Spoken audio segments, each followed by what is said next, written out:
আমরা প্রত্যেকটি ঢাবিয়ান প্রতি বছর অপেক্ষায় থাকি আজকের এই দিনটির জন্য। হ্যাঁ, বলছিলাম আমাদের হলের ইফতার এবং নৈশভোজের কথা।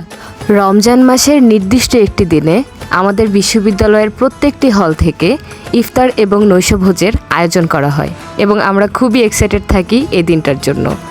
তো আগের দিন রাতে আমি আর সঙ্গীতা নিচে চলে যাই দেখার জন্য বাবুর্চিরা কি কি অ্যারেঞ্জমেন্ট করলো, কিভাবে রান্না করছে।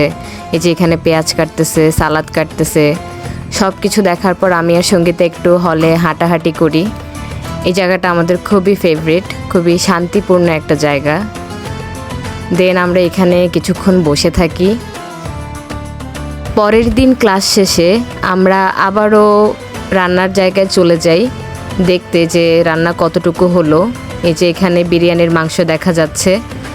আমরা দাদুদের সাথে কিছুক্ষণ কথা বলি।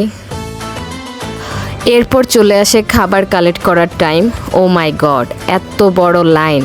আমি তো দেখে পুরাই অবাক। এখানে ওই পিছে গাছটার পিছনে হচ্ছে খাবার বিতরণ করতেছে, আর পাশে আরেকটা লাইন দেখা যাচ্ছে, ওইখানে সঙ্গীতা দাঁড়ায় আছে কারণ ও মুরগি খাবে। কিছুক্ষণ দাঁড়িয়ে থাকার পরই আমরা খাবার কালেক্ট করি। এই যে এখানে আমাদেরকে এই খাবারগুলো দেওয়া হয়। প্রত্যেককেই এক বক্স তেহারি, ছোলা, জিলাপি, পেঁয়াজু, ওজো, ম্যাঙ্গো জুস আর পানি দেওয়া হয়। আমাদের হলবাসীর একসাথে ইফতার করার কথা ছিল, but it got cancel for some reason. এই জন্য আমি আবারও গতকালকের মতো মল চত্বরে গিয়ে সানজানা, সৌরভ, রাকিব ওদের সাথে ইফতার করি।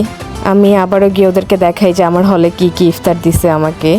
পাশাপাশি সানজানা আর রাকিবের হল থেকে কি কি ইফতার দিছে ওগুলোও সবাই মিলে খুলে দেখি।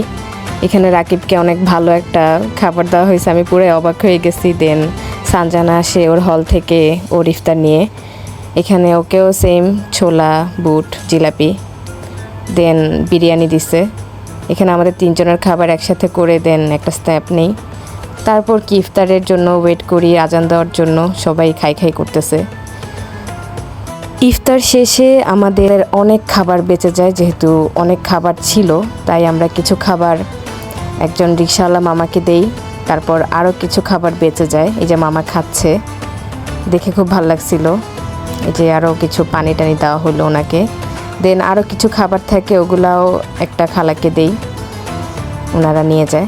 অ্যান্ড অলওয়েজ রিমেম্বার, আমরা খাবার শেষে সব সময় ময়লাগুলো একটা নির্দিষ্ট জায়গায় ফেলবো। সবগুলো কালেক্ট করে আমরা ডাস্টবিনে ফেলে দিই। আমাদের সবারই এই কাজটা করা উচিত। দেন আমরা সবাই মিলে আবারও হলে চলে যাই। Bye bye.